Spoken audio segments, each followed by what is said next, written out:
Olá, boa noite. O Documento Verdade foi até Cuba ver de perto as mudanças que o país atravessa. Você vai saber o que o povo espera do futuro após a reaproximação com os Estados Unidos. Vamos conhecer a rotina dos habitantes da capital Havana, as moradias fornecidas pelo governo, como funciona a iniciativa privada num país socialista e a medicina que salva vidas ao redor do mundo. Para começar, os repórteres Mauro Teleferri e Gabriel Gravina mostram um pouco do jeitinho cubano de se adaptar às dificuldades de uma economia que parou no século passado.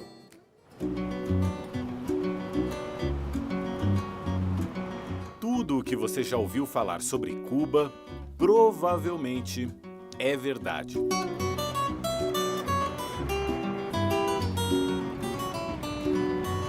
É verdade que visitar a capital Havana parece uma viagem no tempo, uma volta à primeira metade do século passado ou mesmo antes. Um museu a céu aberto, com casarões, edifícios e monumentos. Os estilos se misturam. A decadência, o desgaste e o abandono são as características em comum.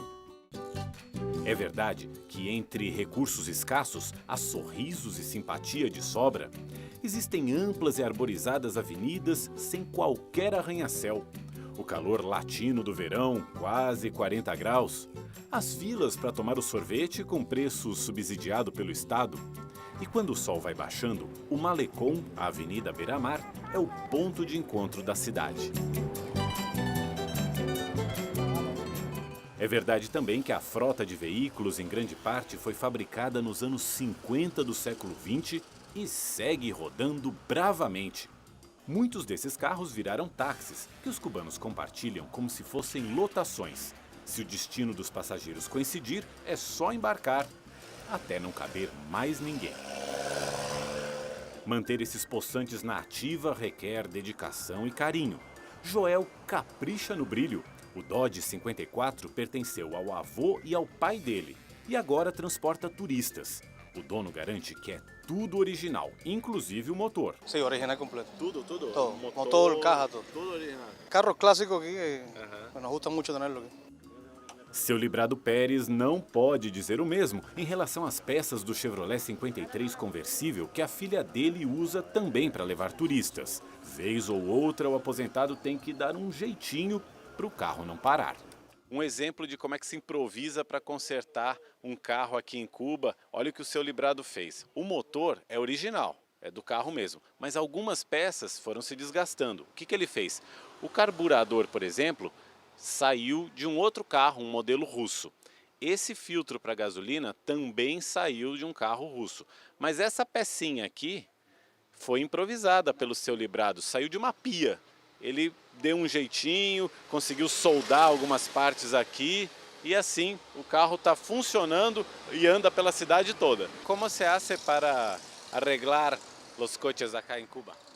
Temos que inventar peças, tirar de outros equipamentos e resolver o problema. Somos cubanos, temos muitas necessidades devido ao bloqueio. E então temos que inventar. As peças de reposição são proibidas de entrar no país, então temos que resolver. Os cubanos são assim, resolvemos os problemas diante das dificuldades. E no final, o carro funciona. Velho, mas funciona. E no final, funciona. Sim, funciona. Viejo, mas funciona.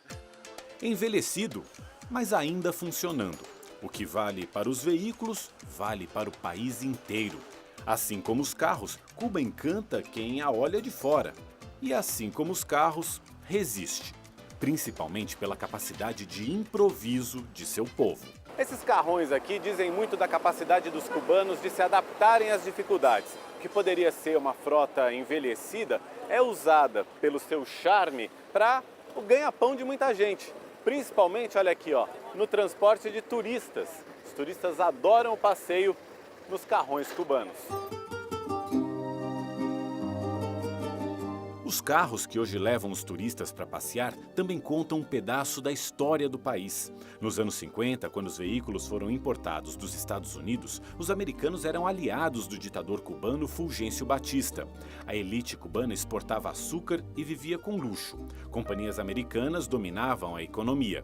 Enquanto isso, a maioria da população pobre, desempregada e analfabeta era reprimida com violência.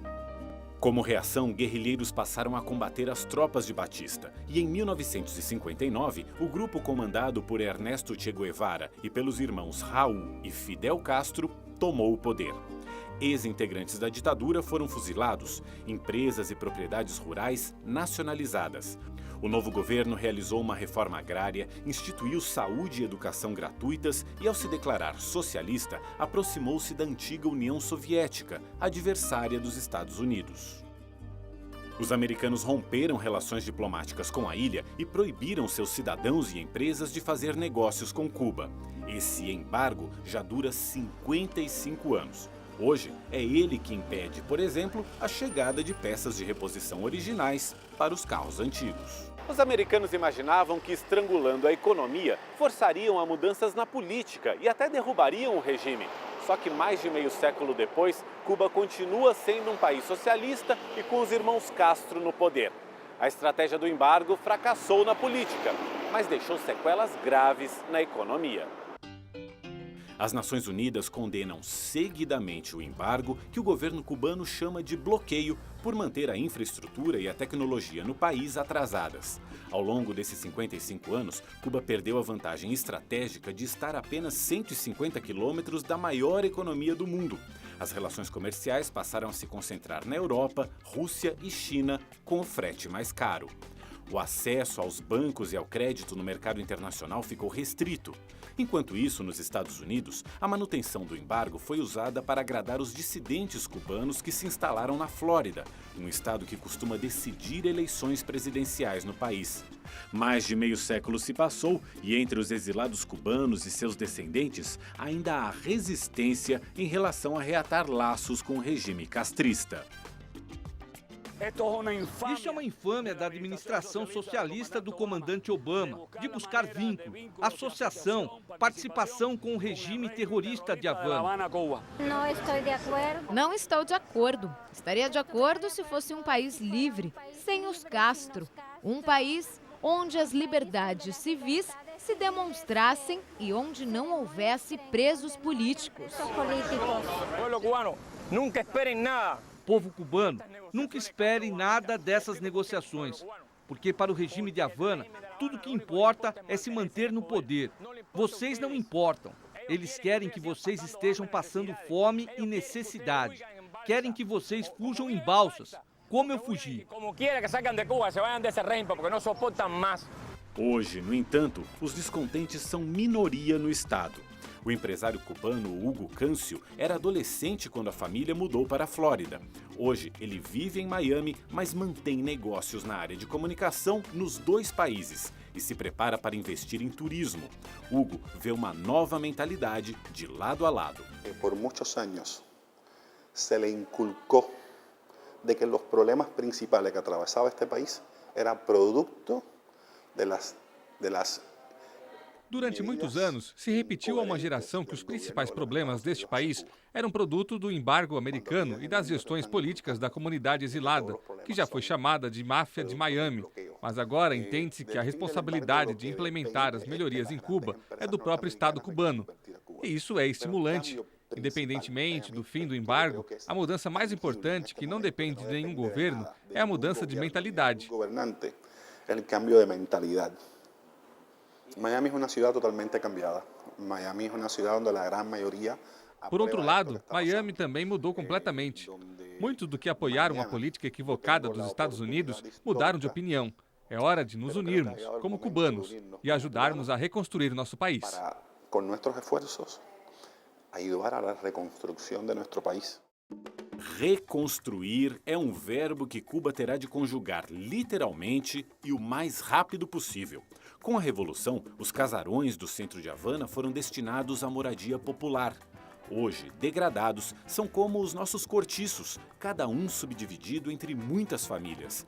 E a falta de elevador, que leva esta senhora a usar uma corda para içar a sacola, é o menor dos problemas. Visitamos este pequeno edifício a convite do taxista Pedro. O improviso na estrutura do prédio salta aos olhos. O encanamento e a fiação elétrica estão expostos. Lá vivem a sogra de Pedro e mais 4 pessoas. Dona Virgínia Benites é costureira e nos mostra o pequeno compartimento onde mora há 51 anos. Aqui para cima fica o dormitório da casa. A gente tem até uma certa dificuldade em subir porque a escada é bem íngreme. Aqui tem um rapaz dormindo, vamos falar baixinho. E aqui tem mais 1, 2 camas para cá, uma cadeira. E aqui algumas cômodas e armários para as pessoas guardarem aqui suas roupas e pertences.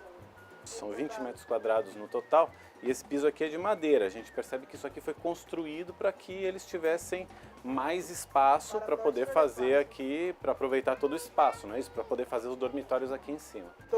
A estrutura de nós, quando se caiu esse edifício, la afetou mais. Ela está contando Isso há 5 anos. Ela está contando que desde 85 eles esperam para que esse apartamento novo deles saia. Só que agora a situação ficou um pouco mais urgente porque há 5 anos esse edifício aqui ao lado caiu e afetou a estrutura do edifício que nós estamos agora. Então eles estão com mais pressa para que o apartamento novo deles saia. Tem rachaduras, tem infiltração de água também de líquido. Sim, quando é muito. A gente repara, de fato, a gente repara que o piso aqui cedeu um pouco.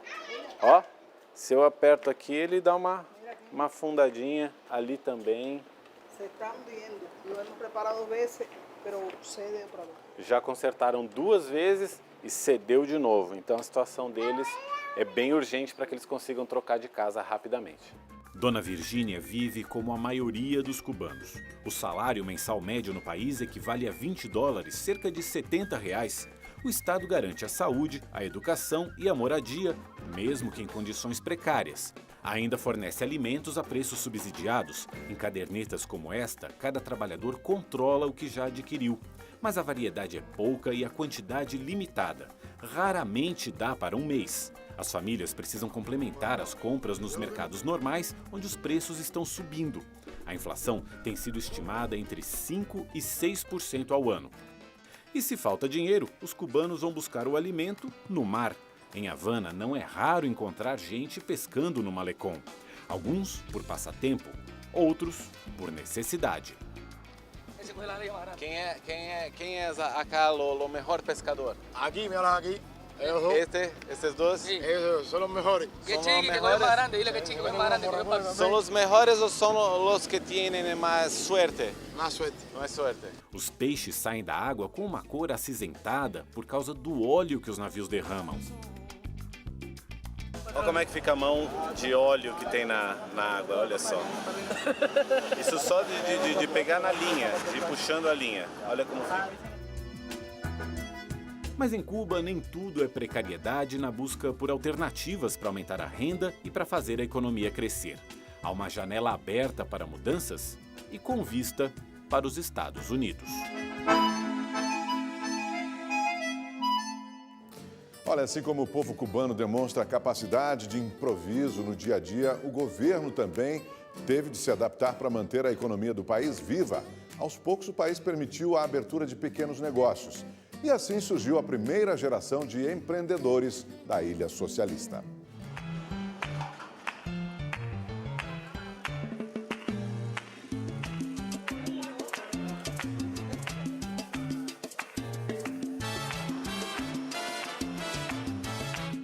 Um puxadinho, uma pequena lanchonete improvisada na garagem de casa.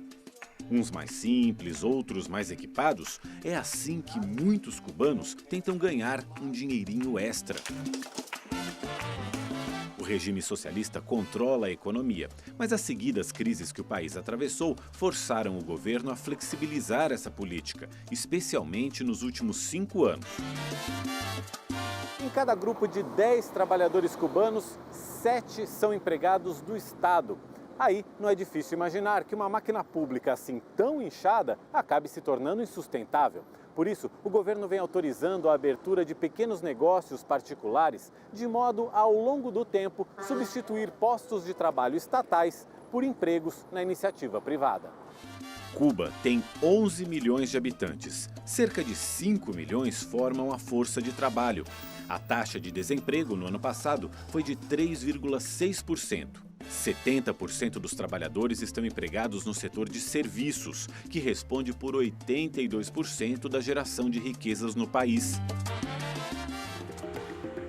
A indústria e a agricultura são pouco desenvolvidas. Mais da metade das terras cultiváveis estão abandonadas. Cuba importa 82% do alimento que consome.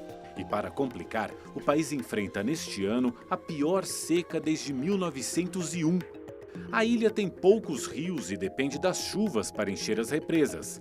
Até o final de agosto, porém, os reservatórios armazenavam apenas 1/3 da capacidade. A Defesa Civil adotou medidas de emergência.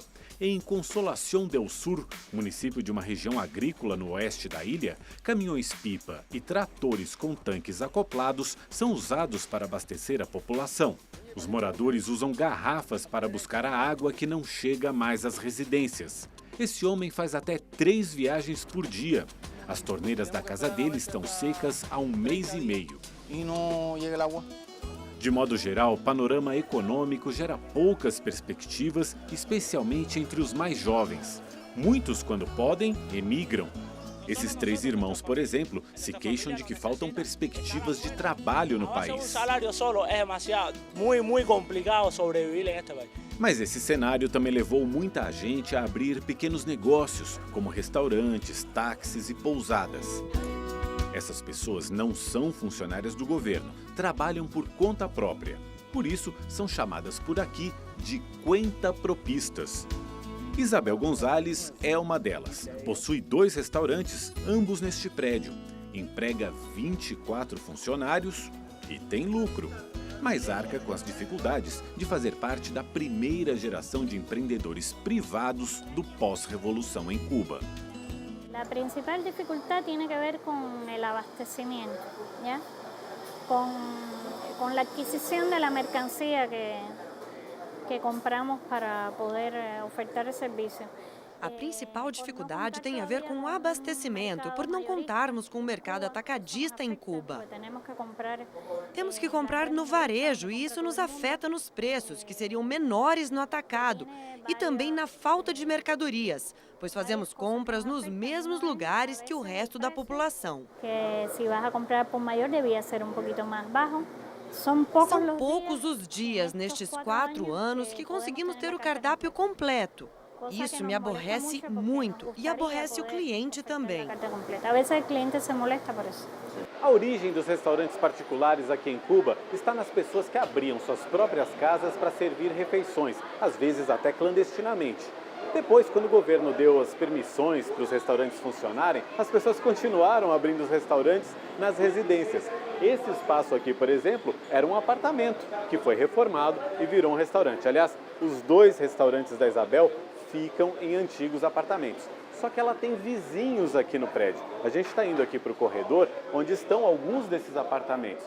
Por exemplo, aqui está um deles, o 1A, aqui também mora uma família. E o que a Isabel fez para não atrapalhar o pessoal, para não fazer barulho, não incomodar? Ela chamou todo mundo para trabalhar com ela no restaurante. Assim, os vizinhos ficam felizes, ela consegue fazer os restaurantes funcionarem e todos acabam bem. São causos da nova economia privada aqui em Cuba. Empreendedores como Isabel respondem hoje por 500 mil empregos no país. O Estado se beneficia com a arrecadação de impostos e o trabalhador com os salários. Por lei, o setor privado tem que remunerar melhor do que o público. Chega-se a pagar o triplo. A exigência também é maior. No setor privado se exige. Sí, se exige que todo esté bem, sim. No setor privado, se exige que tudo esteja bem, desde a limpeza, o uniforme, a apresentação, até a qualidade da comida e o serviço de primeira que se oferece ao cliente. Todos os parâmetros que exige a casa, até a qualidade da comida que confecciona. Nesse outro edifício, num bairro mais afastado do centro de Havana, nós visitamos mais uma microempresária, Dona Emília Tereza, que acena lá do alto. Ela aluga o apartamento para turistas. Vamos então conhecer um pouquinho do apartamento. O edifício é mais antigo, não tem elevador, mas são só 3 lances, dá para aguentar firme. Buenos dias. Buenos dias. Essa é a dona Emília Tereza, a proprietária do apartamento, que vai nos mostrar um pouquinho como é que é a casa. Podemos? Ok. Podemos conhecer? Todo. Esta é uma sala, sim, uma sala de estar. Sala, un sofá-cama grande donde puede dormir también un matrimonio, los niños. Pues acá tengo mi cocina con gas de la calle, con horno, mucha ventilación. Pequeno. Un frío aqui. Geladeira lá no fundo. Sempre água. Esse é o quarto. Temos um quarto azul aqui, todo decorado de azul. Todo. Com uma cama de casal, ar-condicionado, o que no calor aqui de Havana é fundamental. Sempre muita água. Banheiro com água quente. Quantas pessoas no total? Vamos cerrar aqui para não fechar, para não gastar água. O brasileiro agora tem neura com gasto de água. Quantas pessoas se podem acomodar aqui? Puede ser un matrimonio y 2 personas más en la sala, por exemplo, el aire natural. Por exemplo, um casal com 2 filhos conseguem se acomodar aqui. Ali tem uma varandinha. Quem está sentado ali na varanda é o Tony, que é o filho da Dona Tereza e que ajuda a Dona Tereza a cuidar aqui do apartamento. A gente está num bairro um pouquinho afastado do centro de Havana, é uma região bem residencial e muito tranquila também. E muita tranquilidade. Dona Emília Tereza aluga esse imóvel há 20 anos para estrangeiros, mas apenas há 4 está legalizada, com placa na porta e livro de registro. O filho dela, Antônio, mostra o documento que identifica os trabalhadores do setor privado. Essa aqui então é a carteirinha que mostra que ele está registrado pelo governo cubano, que ele tem autorização para exercer o trabalho por conta própria. O imóvel não é exatamente um 5 estrelas, mas a diária sai por 1/5 do que se paga nos melhores hotéis. Além disso, a simpatia não custa nada. Brasileños, vengan a mi apartamento, que la van a pasar muy bien con esta cubana. Com seus negócios privados, Emília Tereza e Isabel conquistaram um padrão de vida superior ao da maioria dos cubanos.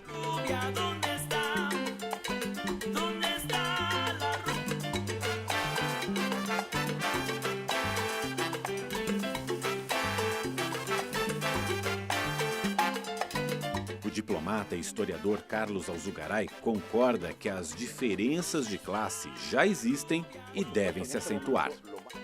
Esse é um tema que está sobre o tapete, que não está resuelto. Esse é um tema que está sobre a mesa, que o governo reconhece que deve lidar. Não há uma solução fácil, mas é bom recordar que todo cidadão cubano tem uma rede de proteção social significativa em matéria de saúde, educação e serviços. Nós não estamos partindo do zero. Em Cuba não há um consenso favorável a um capitalismo ao estilo norte-americano. Em Cuba, não há um consenso favorável ao capitalismo no estilo americano. O consenso é utilizar o mercado e uma planificação socialista. Estamos aprendendo com nossos erros e aprendendo a fazer as coisas de modo a não romper com as conquistas fundamentais da revolução no nosso plano social. De uma maneira que además tampouco rompa o consenso nacional e, sobretudo, lo que são as conquistas fundamentais da revolução no plano social. Prêmio Nacional de Economia, o professor Joaquim Infante defende mudanças no modelo econômico da ilha que passam por uma revisão de conceitos do socialismo cubano. Nossa revolução ha chegado à maioria de idade. É importante. A experiência é a experiência. Nossa revolução chegou à maioridade e, nesses 50 anos, cometemos erros na gestão da economia. Tivemos muitos acertos na saúde, educação, cultura, esporte, mas na economia, não. Temos que atualizar nosso modelo econômico. Há um problema sério de produtividade, de eficiência das empresas, de produção na agricultura. Mas na economia, não. Que nós aplicamos um princípio de igualitarismo. Aplicamos um princípio de igualitarismo.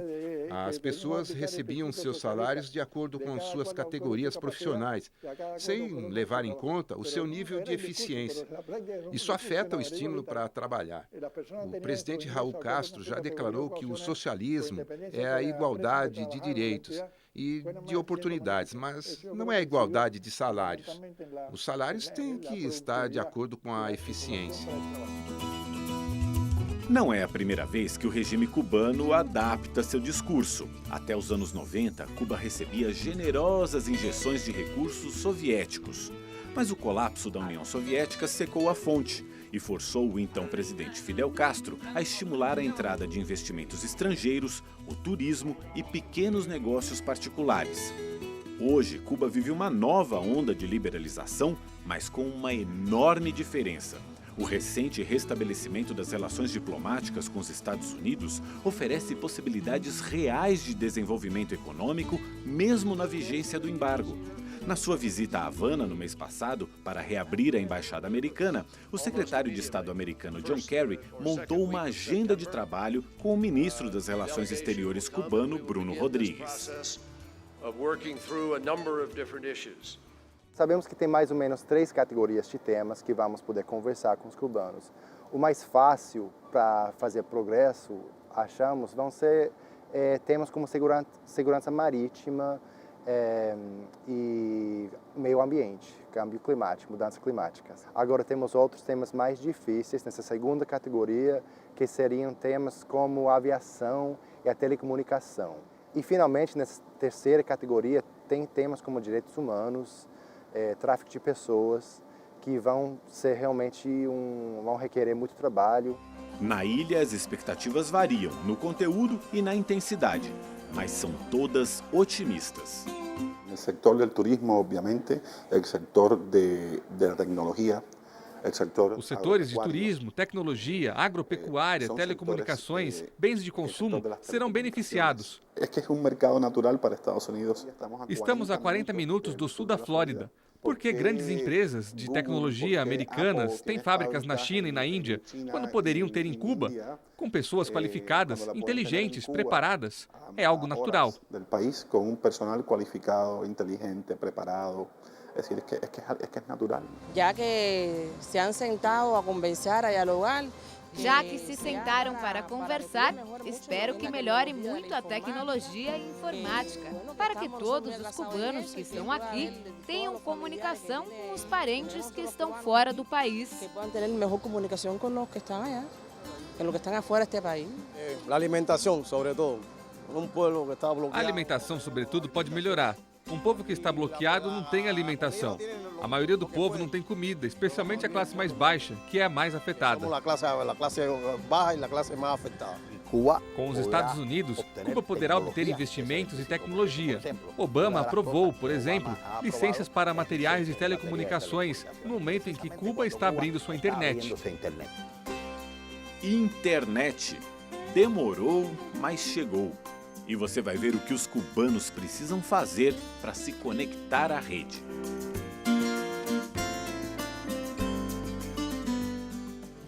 O repórter Mauro Taliaferro está aqui com a gente. Boa noite, Mauro. Boa noite, Augusto. Boa noite a todos que acompanham o Documento Verdade.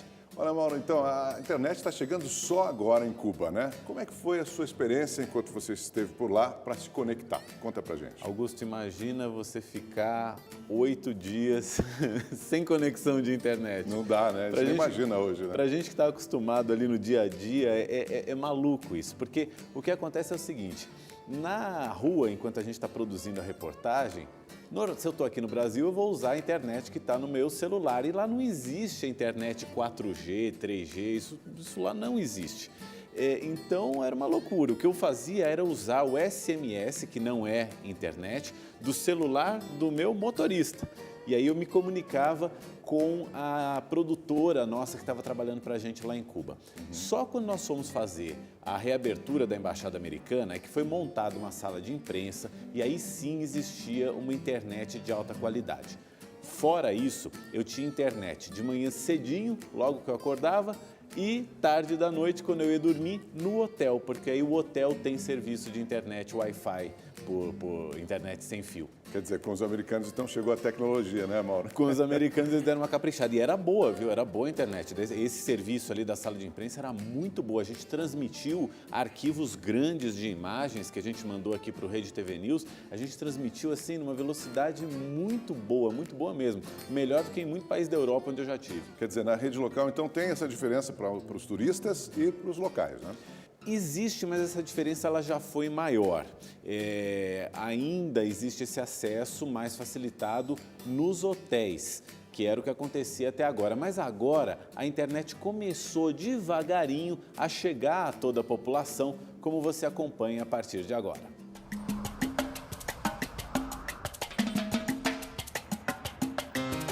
Navegar na internet, conectar-se à rede por meio de um celular, cenas tão corriqueiras em grandes cidades do mundo, mas que são a novidade do ano em Cuba. Por aqui, é preciso ter autorização do governo para se instalar um ponto de internet em casa ou no trabalho. Coisa para privilegiados, apenas 5% da população. Essa situação começou a mudar bem recentemente com a instalação de alguns pontos de acesso à internet. Esses pontos ficam espalhados pela cidade, não são muitos e por isso quando os cubanos encontram, eles aproveitam. Essa praça aqui, por exemplo, é um deles. A maioria desse pessoal aqui está conectada e é assim, do jeito cubano, meio na base do improviso mesmo, no meio da rua, que agora Cuba conversa com o mundo. E se a internet não vai até o computador vai até a internet. Elaine é estudante de física nuclear e leva o laptop para o meio da rua se precisa fazer pesquisas para a faculdade. Venho quase todos os dias. Nós, cubanos, nos acomodamos, sentamos no chão, um banco, qualquer lugar. Para acessar a internet, os cubanos compram cartões como este, que dão direito a 1 hora de navegação e custam o equivalente a $2, em torno de R$7. E só conseguem usar nos pontos públicos onde há a conexão sem fio, que de vez em quando cai. Mas nem o preço, nem a qualidade impediram que a internet se tornasse uma febre em Havana, e não só entre os mais jovens. Pela conexão sem fio, os cubanos ficaram mais perto de parentes e amigos que moram no exterior. Agora temos a possibilidade de nos comunicarmos quase que diariamente, se tivermos um dinheirinho para pagar o cartão. A internet chega a Cuba com 20 anos de atraso por motivos mais políticos do que econômicos. Ver a população em contato com notícias do mundo todo e principalmente com os cerca de 2 milhões de cubanos que vivem fora da ilha é algo ameaçador para um regime de partido único que controla os meios de comunicação e que reprime manifestações de oposição. Hoje, um dos grupos mais atuantes nas denúncias contra o governo cubano são as Damas de Branco. Elas pedem a libertação de cerca de 100 presos políticos que afirmam existir no país.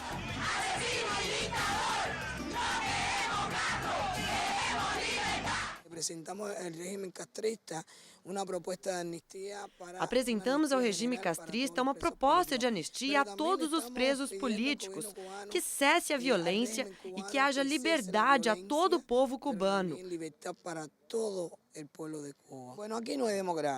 Aqui não existe democracia, imprensa livre, liberdade de reunião ou de associação. A defesa das liberdades civis é um dos principais pontos de atrito entre cubanos e americanos que se acusam mutuamente.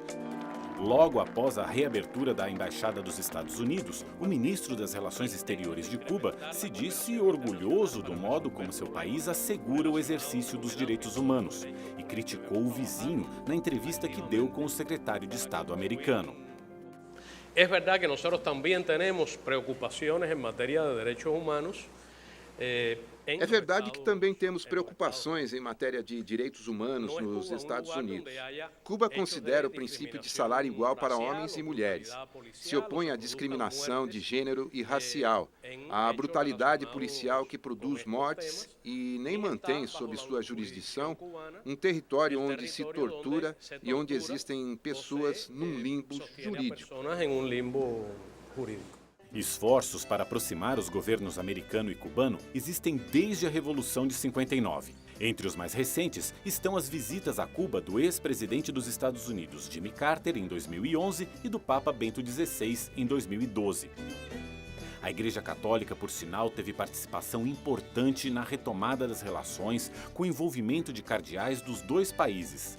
No ano passado, o Papa Francisco intermediou, junto aos presidentes Barack Obama e Raul Castro, a libertação de prisioneiros de ambas as nações, uma condição para a reconciliação avançar.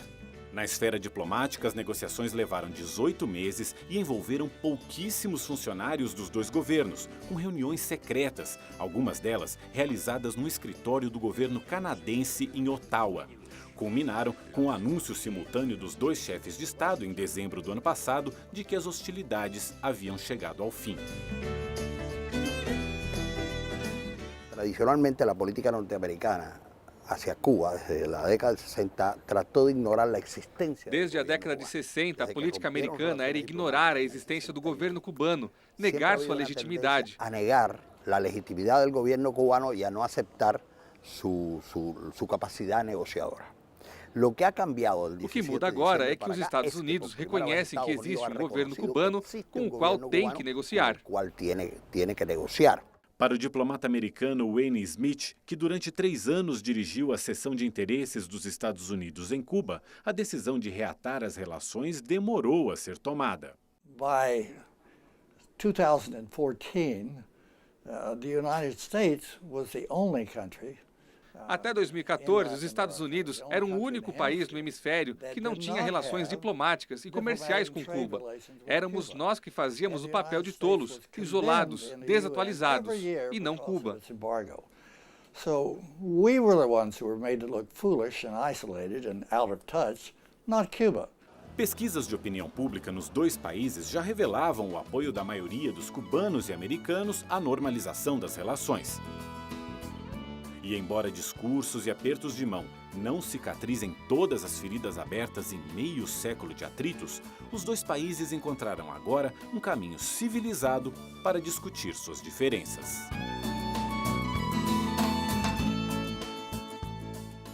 E Cuba esteve no noticiário do mundo todo nesta semana com a visita do Papa. O Papa Francisco, que é bastante popular na ilha, foi recebido com muita festa.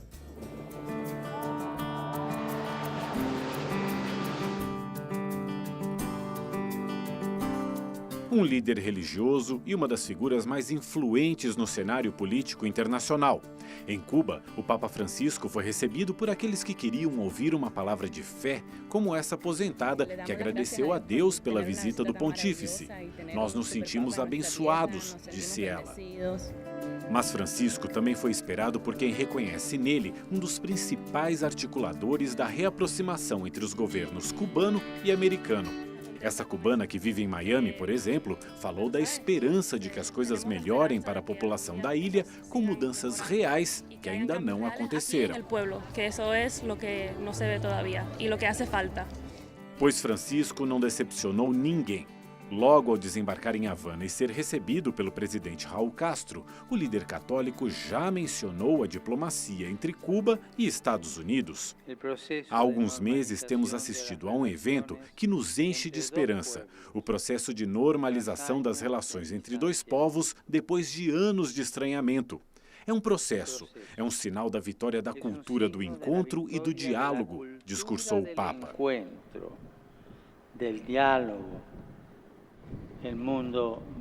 O mundo precisa de reconciliação nesta atmosfera que atravessamos de uma terceira guerra mundial por etapas.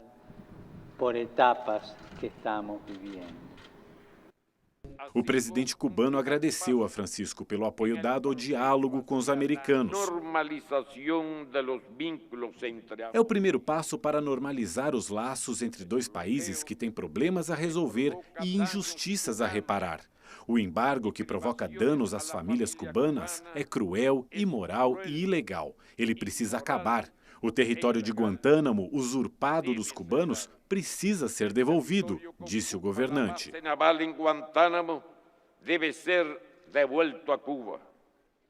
Raul Castro destacou que o governo está atualizando o modelo socioeconômico de modo a construir, nas palavras dele, um socialismo sustentável, centrado no ser humano, na família e na livre, democrática e consciente participação da sociedade, especialmente os mais jovens. Democrática, consciente e criadora de toda a sociedade, em especial de los jóvenes.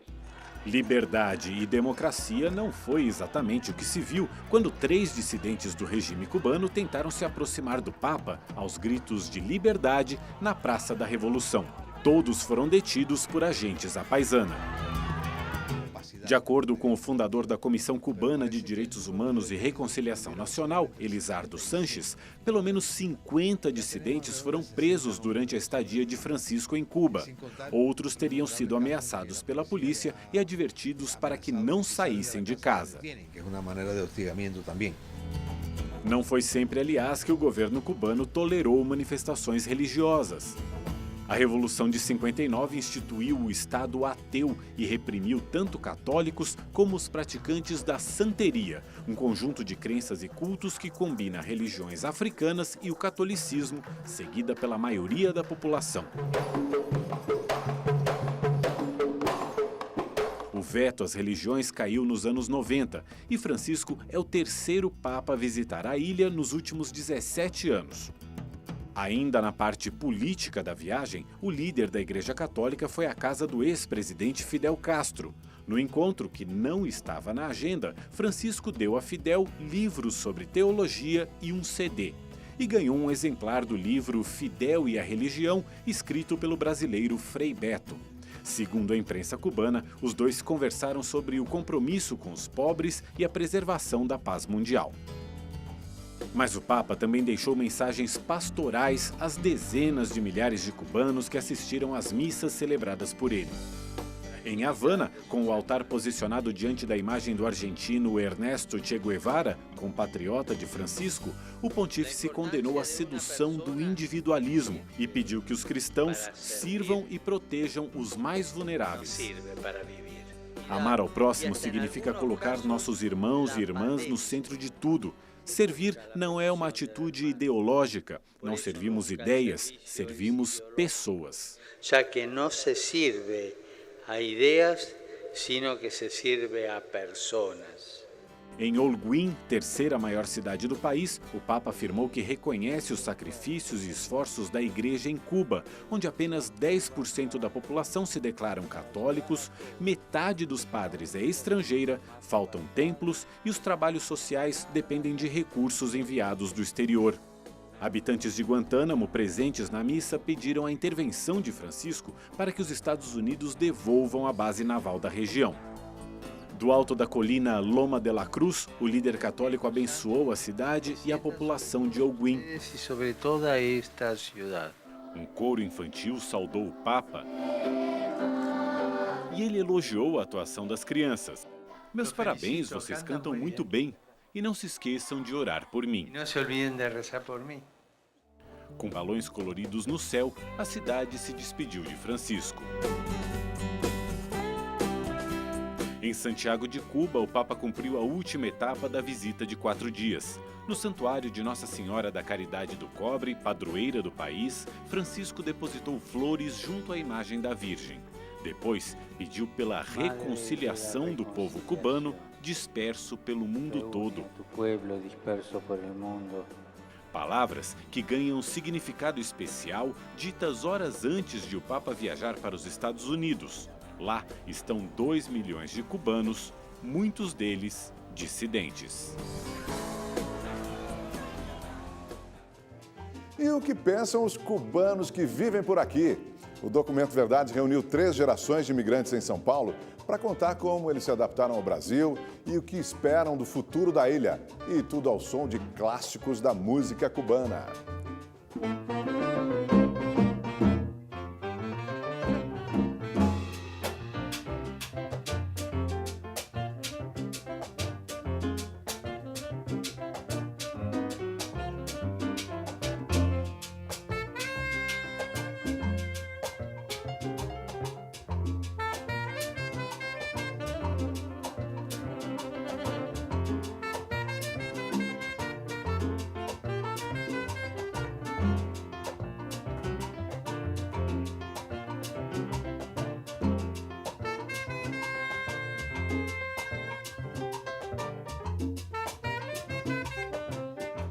Bom, a gente ouve muito falar da comunidade cubana em Miami, por exemplo, que é muito famosa pela sua posição política, pelos dissidentes que foram para lá, mas a gente tem poucas notícias da comunidade cubana que vive aqui no Brasil. E aí a gente resolveu juntar esse pessoal aqui para a gente conversar um pouquinho sobre como é que vivem os cubanos. Eu queria começar perguntando um pouquinho para cada um de vocês, que vocês me dissessem há quanto tempo vocês estão no Brasil e o motivo que fez vir para cá. Eu cheguei aqui há 16 anos, no ano 99, né? Eu vim para cá no momento em que Cuba estava um pouco conturbada, essa história das pessoas virem do interior um pouco, e a Habana estava um pouco bem saturada. Assim, eu tinha oportunidade, primeira vez de viajar, então foi um horizonte novo que fez já mudar um pouco esse, né, o leque que os músicos têm de querer tocar. Eu cheguei em 1992, a trabalho também, que é o Luiz, e foi uma possibilidade que eu vi de poder ajudar a minha família. Foi uma época difícil, em 1990, porque foi o fim da União Soviética. Exatamente, aí repercutiu, não? Repercutiu em Cuba isso muito, porque aí começou a escassear tudo, não? A gente comia um pãozinho por dia. Cuba é uma ilha. Então, essa ilha, a gente fica muito fechado ali. Eu fiquei até os 24 anos sem viajar. Eu já tinha uma irmã que morava aqui, veio fazer mestrado.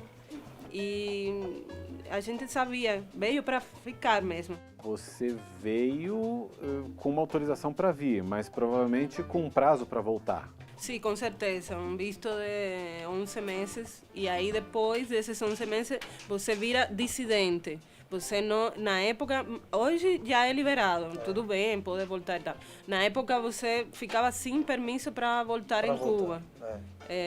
Dissidente mesmo. Você ficou quanto tempo sem permissão para voltar? Uns 10 anos, porque acho que faz uns 5 anos que já esse permisso, eu acho, né? Uns 5 anos, né? Uma espécie de então anistia, foram uns né? 10 anos. Mas eu nunca mais voltei mesmo. Não foi mais? Não. Ainda não. O ano que vem eu vou por causa dele.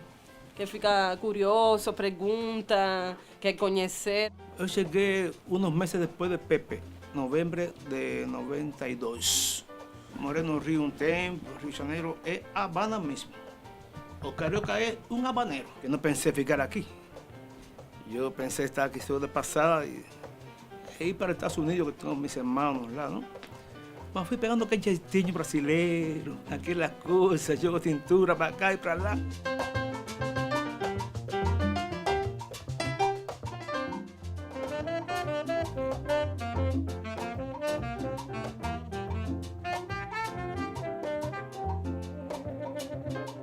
Você saiu de Cuba agora, no ano passado.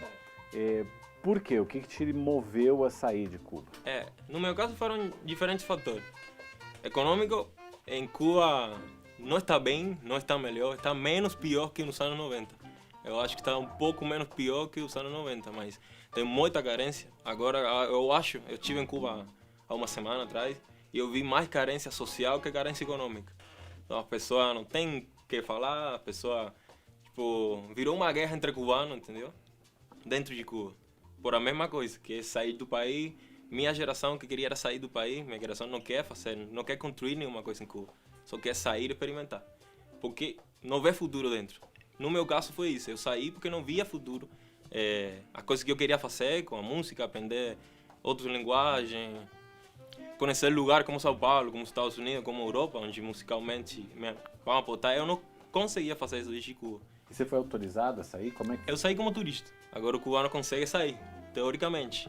Na prática, você vê isso muito difícil, porque ninguém ganha um salário de $1.000 para pagar um passagem por Copa Ellen. É impossível. Como é que foi? Em papel. Como é que você fez? Eu era músico, músico, esportista.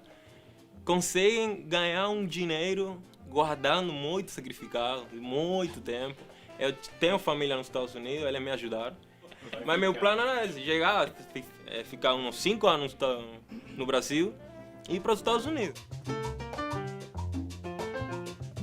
Cuba é sempre um grande dilema. Os cubanos sempre amamos Cuba, y odiamos. Nuestro espíritu crítico en relación a lo que acontece o que va a acontecer es siempre una especie de una balança. Estamos sempre nessa balança. O que esse momento de Cuba representa para quem vê de longe? Que mudanças se pode esperar ou que mudanças vocês esperam que aconteçam no país? Ela tinha que ter acontecido, acredito, né, para os cubanos há muito tempo. Então, acho que mesmo que aconteça, que não seja o que a gente espera que possa acontecer com a ilha, com os habitantes, com as pessoas, eu acho que é uma esperança de que alguma coisa pode acontecer. A sensação que eu tenho é que isso também, essa abertura econômica e até essa reaproximação com os Estados Unidos faz parte também dessa capacidade de adaptação do próprio governo. Isso não me parece ser uma transição política, isso me parece ser uma forma de viabilizar a economia para que a política continue como está. En las universidades brasileñas están viendo muchos cubanos que son filhos de la gente de poder en Cuba y están en los países de Europa, todos se están colocando, ellos como haciendo una manera de que ellos están preparándose. Y esa gente, por ejemplo, es otro tipo de cubano que no hace relaciones con nosotros. Es una nueva clase que se está preparando y esa es la misma clase de poder que está ahora en Cuba y que ya ellos se están colocando já como que também vão estar no poder. As pessoas falam muito da abertura, mas se fala pouco de lo que essa abertura pode trazer e lo que se pode perder. Porque em 50 anos se pode criticar muito, mas também se pode elogiar algumas coisas. E que é o que vai chegar? O que é o que precisava o cubano?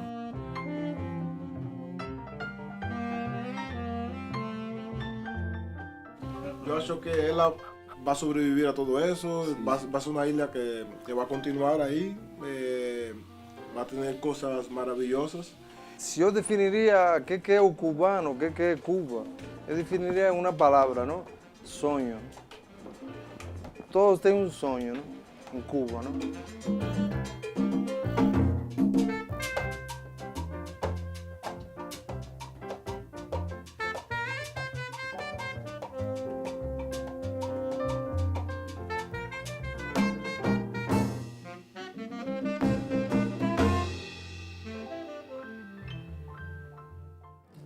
Tá aí, Mauro, a gente acabou de ver que os cubanos são bem tratados aqui pelos brasileiros, né? É verdade. E você, para trabalhar lá na ilha, teve liberdade para fazer suas reportagens? Foi bem recebido também?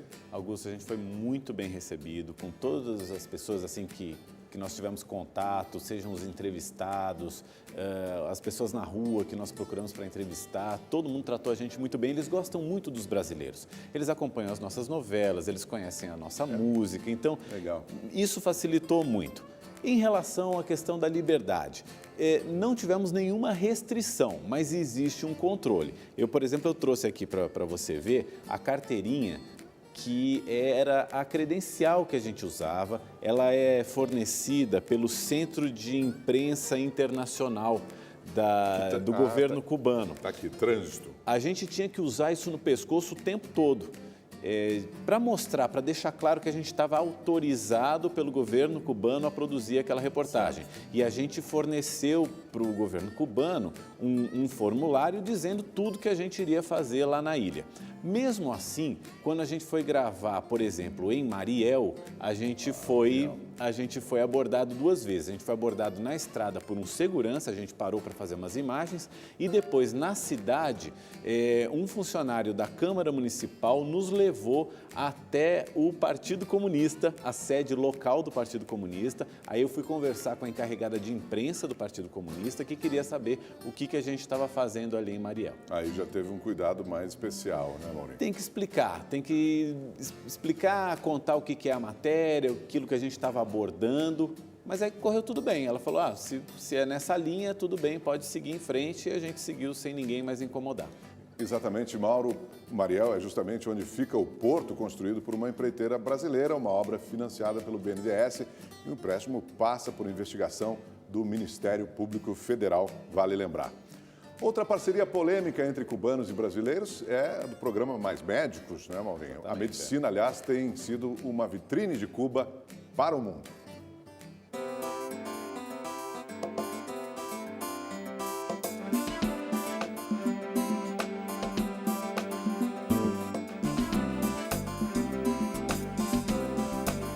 A arte, o esporte e a ciência foram os passaportes dos cubanos para rodarem o mundo após a Revolução.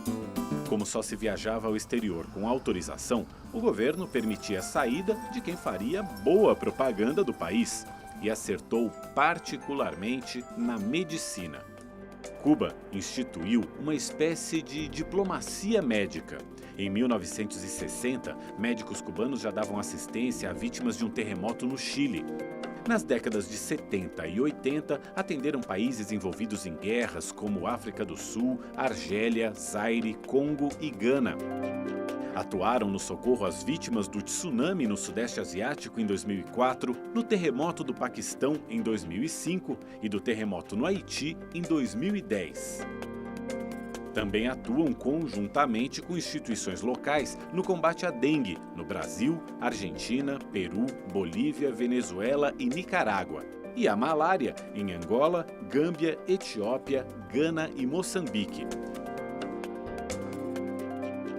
Cuba também é o país que mantém o maior número de profissionais da saúde no combate à epidemia de ebola na Libéria, Guiné e Serra Leoa.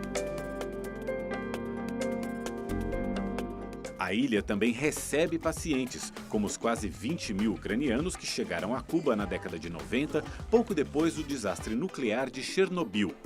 Perto de Havana, o Hospital Tarará tratou nos últimos 20 anos desde problemas como queda de cabelo até casos graves de câncer. Já o Instituto de Medicina Tropical Pedro Cury, o IPK, é referência na pesquisa e tratamento para doenças como cólera, mal de Chagas, dengue, esquistossomose, sífilis, malária, AIDS, meningite, poliomielite, hepatite B e pneumonia. Profissionais de outros países também vão ao IPK para aprender, como estes estudantes de 40 nacionalidades que participaram de um curso sobre dengue. Atualmente, mais de 50 mil médicos cubanos trabalham em 66 países. No Brasil, há 11.400 desses profissionais que começaram a chegar em 2013 pelo programa Mais Médicos do governo federal.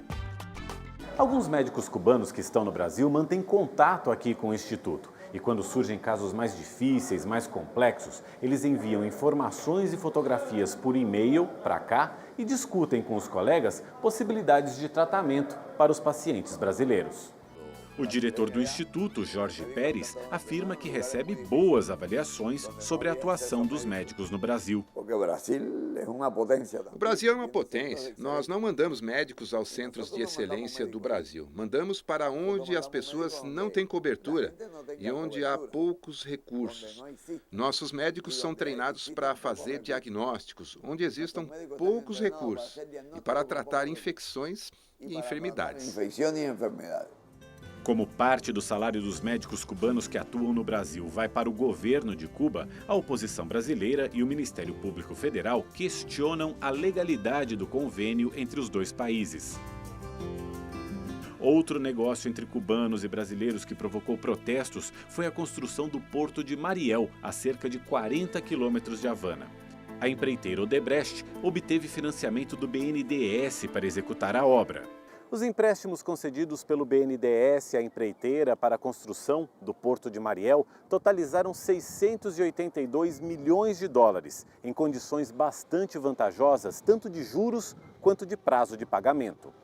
Investimentos em Cuba são considerados de alto risco pelo mercado financeiro e, por isso, exigiriam taxas de juros mais altas. A construção do porto, que se destina a navios de grande porte, foi considerada pelo presidente Raul Castro como a obra mais complexa realizada no país, que incluiu a abertura de rodovias.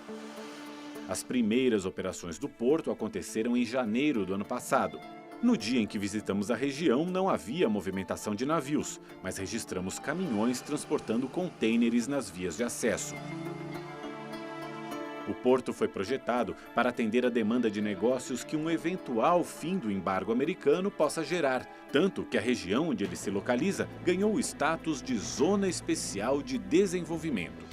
No ano passado, o governo cubano editou uma lei que oferece uma série de isenções fiscais a grupos estrangeiros que queiram instalar empresas aqui no país. E aqui, na região do Porto de Mariel, as vantagens são ainda maiores. Aqui existe a possibilidade de grupos internacionais montarem empresas com capital 100% estrangeiro. Com ou sem embargo, porém, o setor que mais deve crescer em Cuba no curto prazo é o turismo. O país sempre atraiu estrangeiros. Atualmente, o Canadá lidera em número de visitantes. No ano passado, 1.100.000 turistas canadenses estiveram em Cuba, seguidos pelos alemães, ingleses, italianos e franceses. Agora, Cuba aposta na queda das restrições de viagem para os turistas americanos.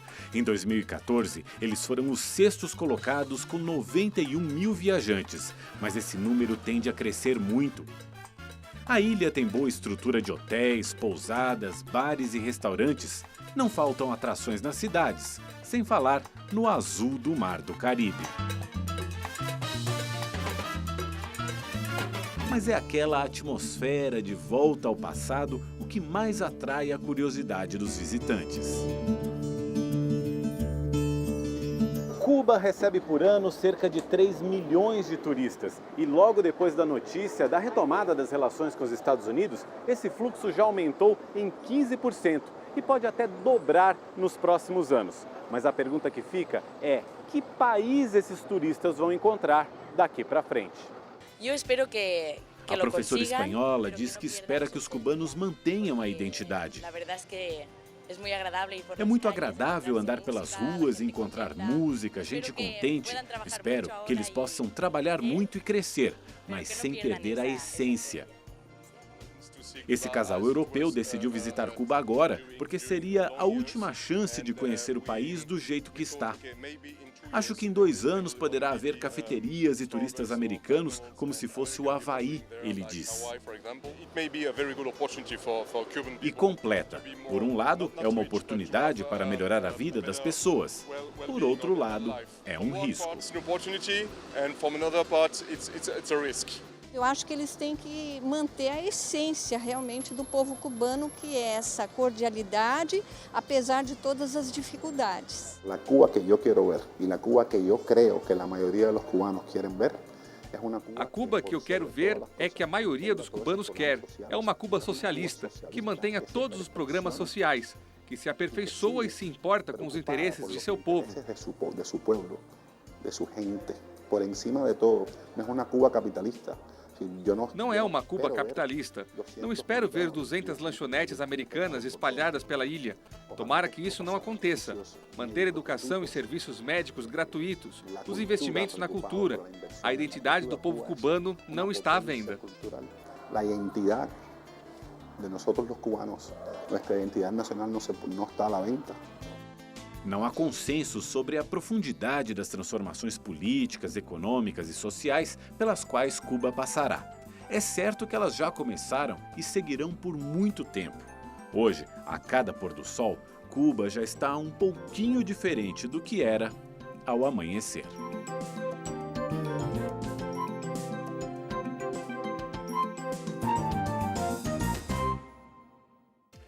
O Documento Verdade fica por aqui. Obrigado pela sua companhia. As reportagens que você assistiu aqui também estão no portal da Rede TV.